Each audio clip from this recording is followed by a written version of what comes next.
bonsoir Tania Mounier, bonsoir Sophie Schindler, experte à la ligne Pélican dans le secteur de l'entreprise. Alors Sophie, on t'a encore jamais vu sur, sur la ligne Pélican live comme ça, hein, en talk-talk.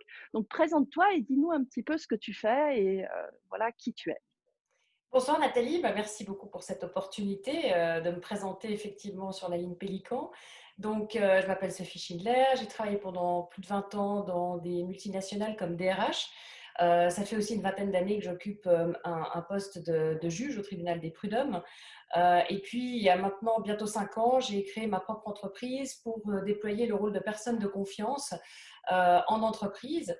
Et j'occupe d'ailleurs en parallèle encore un petit poste de DRH à temps partiel dans une organisation internationale.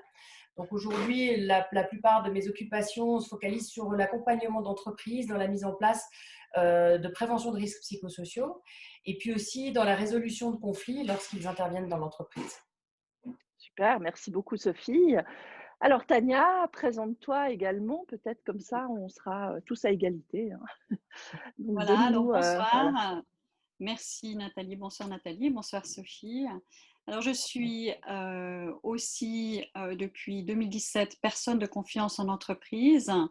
Avant cela, j'ai travaillé pendant plus de 20 ans dans le domaine du management de la santé au sein d'entreprises privées et inclus du World Economic Forum pendant 10 ans.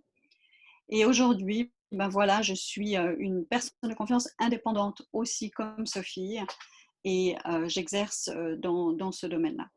Alors expliquez-moi un petit peu comment ça se passe et ce que vous avez pu constater sur le terrain par rapport à votre expérience et par rapport à ce que vous traitez.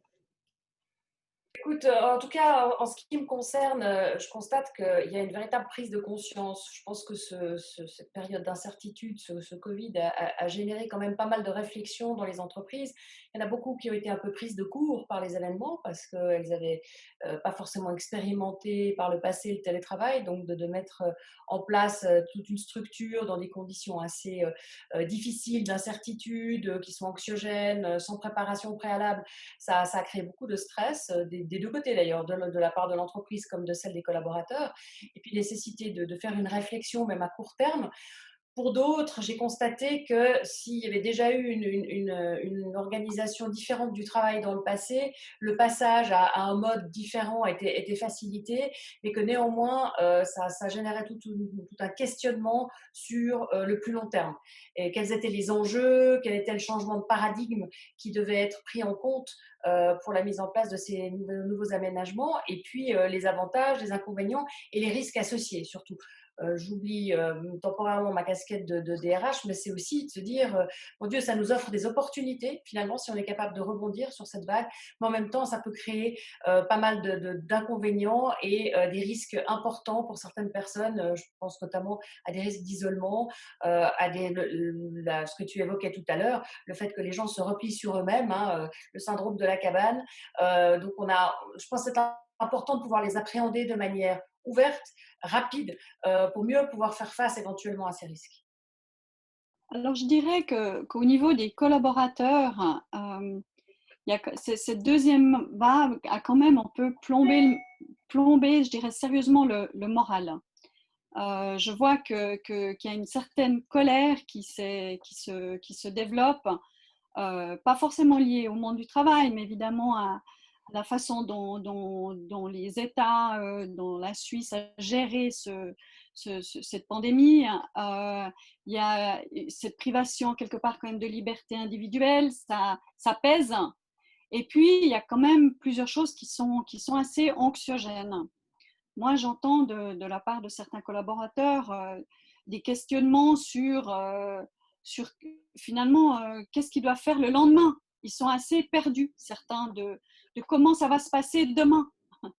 Il y en a qui sont anxieux parce qu'ils ont l'habitude d'être en open space, par exemple, de parler à leurs collègues, de se lever, de tendre la main et d'avoir un document. Et là, tout se fait par écrit. Et pour beaucoup de gens, ça aussi, c'est un changement, c'est une nouveauté. Alors de nouveau, il y a des gens qui s'adaptent facilement et d'autres pour qui tout devient archi compliqué. Et cette complication, ça stresse. Il y a aussi le sentiment de frustration, de nouveau, par rapport beaucoup à la communication, à l'information. Donc, je pense que ça, c'est vraiment au niveau du management, si on est du côté de la direction de l'entreprise. Je pense qu'il est vraiment, vraiment important. C'est déjà important, normalement, de communiquer, de partager des informations de manière régulière, transparente, etc. Mais dans des cas comme ça, je pense que c'est d'autant plus important. Merci beaucoup, Tania, pour ton observation. J'entendais dans la bouche de Sophie, lorsqu'elle s'est exprimée, le mot opportunité. J'aimerais juste que tu clarifies ce mot opportunité pour l'employeur, pour le collaborateur. Non, je pense que ça peut représenter des opportunités, aussi paradoxales que ça puisse sembler en l'état actuel des choses, parce que finalement, il y avait déjà des questionnements dans les entreprises qui avaient émergé ces dernières années sur la façon de collaborer, comment mieux collaborer, comment mieux impliquer les collaborateurs aussi dans une forme de concertation. Je n'irai pas forcément jusqu'à la consultation systématique, mais on a vu émerger des modèles d'holacratie, des modèles de gouvernance partagée. Donc, il y a toutes sortes de questionnements qui se faisaient, notamment aussi sur l'agilité, l'intelligence collective. Et je pense que là, on a une réelle opportunité de s'asseoir et de réfléchir à comment est-ce qu'on veut faire évoluer l'entreprise de demain. Parce que ce sont des défis auxquels on devra faire face et des défis qui à la fois nécessiteront qu'on pilote et qu'on accompagne les changements avec confiance, souplesse et parfois créativité, imagination au vu des circonstances, mais en valorisant cette concertation et puis tout en essayant de maintenir, de concilier à la fois la performance, le bien-être et la qualité de vie. Tout ça en protégeant les collaborateurs et en préservant les emplois. Donc les enjeux sont multiples, ils sont des deux côtés et je pense que cette période qui permet d'effectuer une forme de repli va aussi favoriser ce type de réflexion. Merci beaucoup pour cette clarification. Oui, vas-y, Tania, tu veux Oui, je rebondir? voudrais dire juste au niveau des opportunités, de mon côté, j'ai aussi vu et entendu des managers qui me disent qu'ils trouvent que finalement, contre toute attente, ils ont créé des liens presque plus étroits avec leurs collaborateurs. Parce que, ils font des points plus réguliers. Ils sont obligés pour maintenir le lien qui est hyper important, ce lien de proximité. Et aussi, ils découvrent presque quelque part un autre aspect de la vie du collaborateur. Et parfois, ça rapproche. Alors, il y a ce côté-là, que en tout cas, j'ai pu visionner de mon côté par rapport au manager. Et puis, par rapport aux collaborateurs, et je ne sais pas, Sophie, si tu as constaté, mais moi, j'ai aussi eu moins, quelque part, d'appels, de conflits relationnels du fait que beaucoup de collaborateurs ne sont plus dans le bureau. Donc, ils ont moins ces tensions, parfois quand même assez régulières ou latentes avec leur manager ou leurs collègues. Et du coup, c'est comme un bol d'air. Voilà. Oui, je pense que dans la première phase, il y a effectivement eu une possibilité pour les gens d'effectuer une forme de retrait. Ce que je constate dans plusieurs entreprises, et c'est assez étonnant dans des départements, je trouve qu'il y a des départements qui sont particulièrement visés.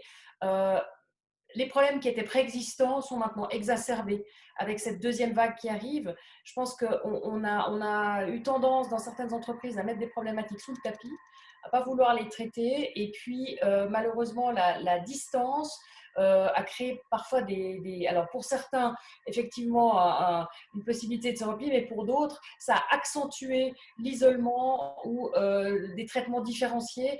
Et j'ai vu apparaître depuis, je dirais, à peu près 2 mois, des situations assez explosives dans certains types d'activités qui sont particulièrement exposées et où les gens se sont sentis soit mis à l'écart, soit dénigrés, soit plus considérés, abandonnés. Ouais.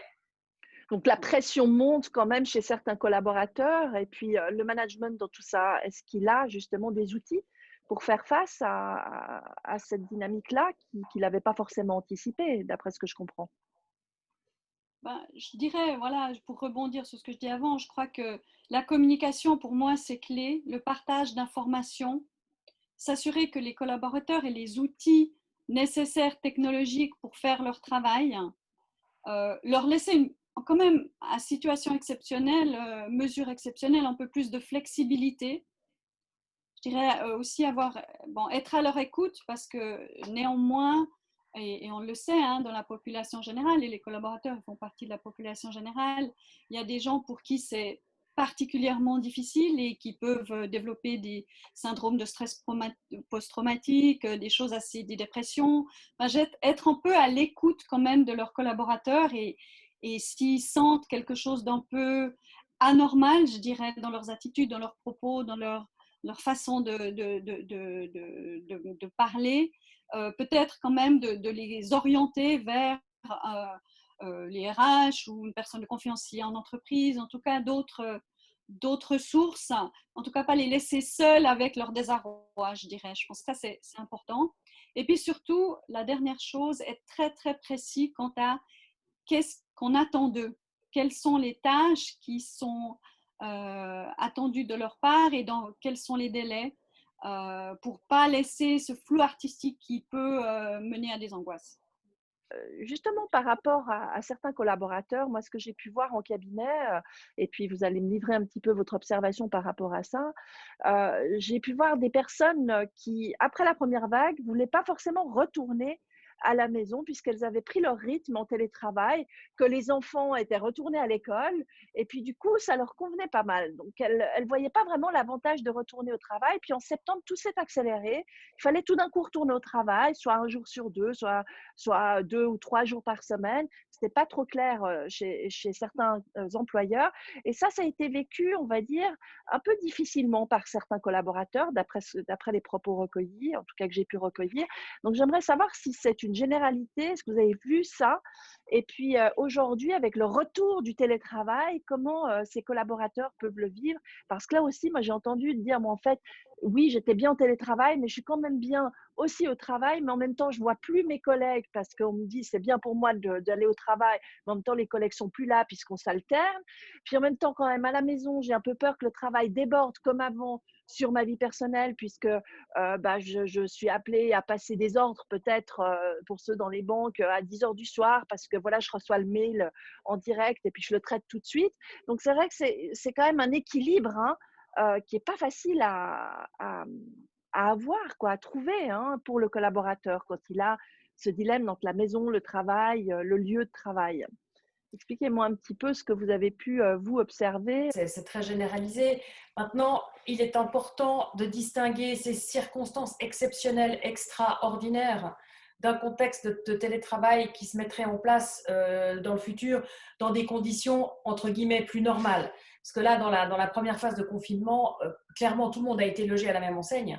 Et puis, il n'y avait pas forcément toutes les structures de soutien, les écoles étaient fermées, donc ça a généré toute une série de problématiques bien spécifiques. Maintenant, on est dans une situation un peu hybride, avec quand même certaines structures qui sont mises en place, mais ça ne veut pas dire pour autant que le vécu du collaborateur ne peut pas varier d'un individu à l'autre.